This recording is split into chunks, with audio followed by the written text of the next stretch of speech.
ये कहानी भी ऐसी ही एक माँ की ममता मात्र प्रेम की है। दापुर नाम का एक छोटा सा अविकसित गांव था। गांव का विकास नहीं, मतलब गांव में रहने वाले लोगों का विकास नहीं। इस गांव में कुछ 3-4 परिवार थे जो थोड़े बहुत खानदानी थे। बाकी सब मेहनत मजदूरी करके अपना जीवन गुजारते थे। इसी गांव में सीमा नाम की एक विधवा औरत रहती थी।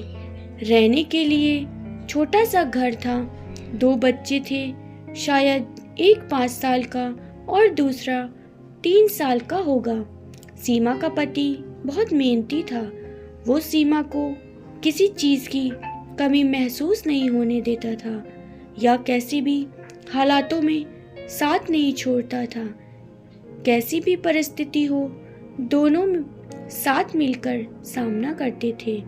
पर कौन जाने किस पर कौन सा अनर्थ कब आ जाए।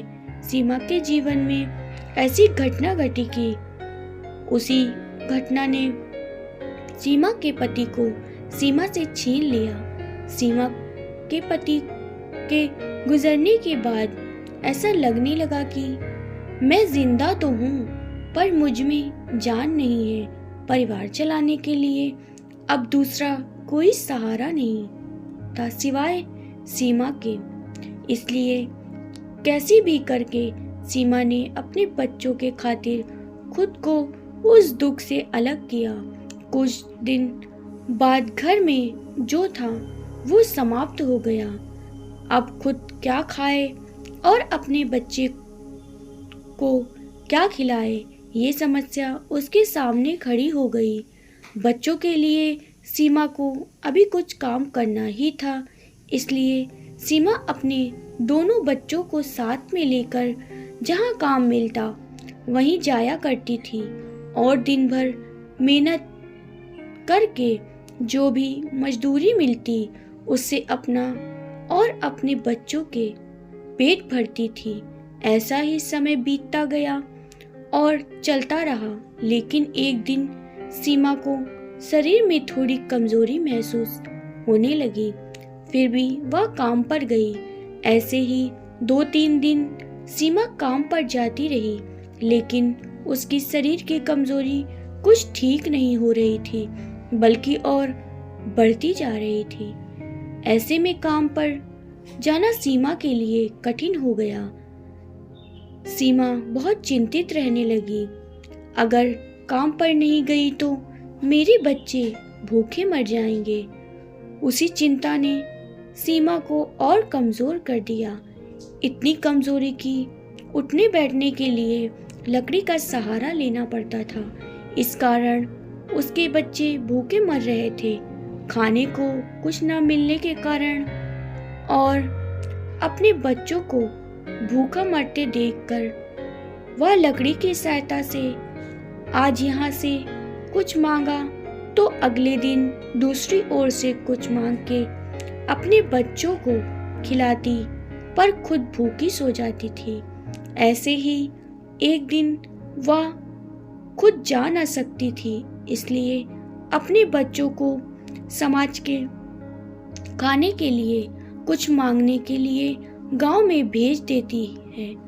कुछ समय बाद बच्चे 2 चपाती और थोड़ी सी सब्जी लेकर लौटते हैं। 2 चपाती से 3 जन कैसे पर्याप्त होंगे, इसलिए वे 2 चपाती दोनों बच्चों को खिला देती है।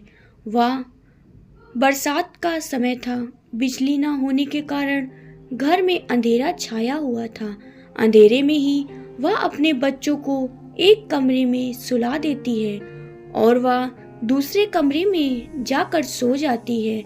रात को तेज बारिश होती है और बिजलियां जोर से कड़कती हैं। सीमा को थोड़ा आराम मिलती है, इसलिए वह गहरी नींद में पड़ जाती है। ऐसे में सीमा को एक सपना दिखाई देता है। वह एकदम तंदुरुस्त हो गई है, काम पर जाती है। वह सोचती है अपने बच्चों को काफी समय से अच्छा खिलाया नहीं, इसलिए वह अपने बच्चों के लिए स्वादिष्ट खाना बनाती है। बाद में अपने बच्चे और वह साथ में बैठकर खाना खाकर सो जाते हैं। आगे सपने में सीमा ने देखा उसके बच्चे जिस कमरे में सोए थे उस कमरे का छत गिरकर उसके दोनों बच्चे मर जाते हैं। सपने में से सीमा एकदम से उठ खड़ी हो जाती है। जान आती है और अंधेरे में ही अपने बच्चों के कमरे की ओर चल पड़ती है।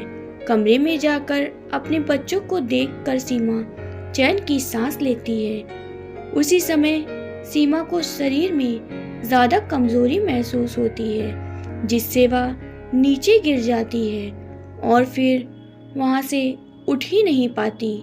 चैन की सांस सीमा की सांस ले लेती है। दोस्तों, यही होती है माँ की ममता, जो मरते दम तक अपने बच्चों के खातिर जीने का जुनून रखती है। दोस्तों, ये छोटी सी कहानी आपको कैसी लगी? अपने विचारों को हमारे साथ ज़रूर शेयर करें। उम्मीद करते हैं कि आपको हमारी ये कहानी ज़रूर पसंद आई होगी। अगर आपको हमारी ये कहानी पसंद आई है तो हमें लाइक करें, कमेंट करें, शेयर करें और सब्सक्राइब करें।